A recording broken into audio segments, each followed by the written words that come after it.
we're aware many markets are at all-time highs, okay?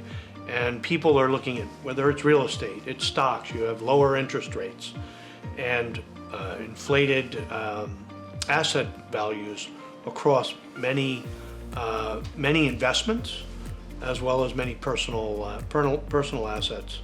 What do you think about that in terms of its role today in executing a financial plan? Does it give you more flexibility? Because now the markets are at all-time highs. You can make those decisions comfortably as opposed to having to sell something at a loss. You know, it feels to me that now would be a very important time here as we enter 2022 to execute a financial plan. Know when I can have work optional. Maybe I can now. So the positive conclusions can only be greater with all of these markets near or at their highs. This is critical. It's critical because everybody, like you said, everybody's assets are high, right?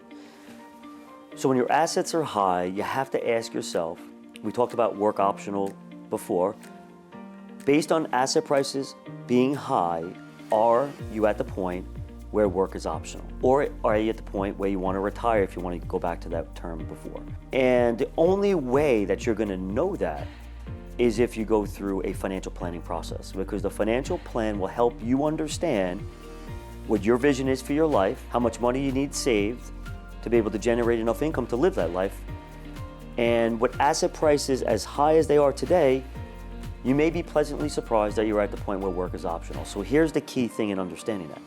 If work is optional for you today, then you may want to think about reducing some of your risk to lock in these great gains that we've received.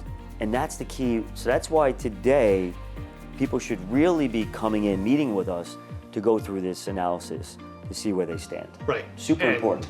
Right, and the conclusion, more likely than not, almost will never have been better. Right. Right? Right. So if you were concerned about it and you're not paying attention, you're going to get you're more likely than not to have a very good outcome Right. at this stage of the game. And waiting until you have a less optimal outcome Right. leaves you less flexibility in terms of your options. Right. And if you weren't if you weren't balanced and you rode this wave up, now is the time to learn about it. To balance. And get balanced. Right. More than ever. So, or used hedged equity strategies to hedge some of your stock risk that you have. So these are the types of things investors really should be thinking about because it's critical to their success over time.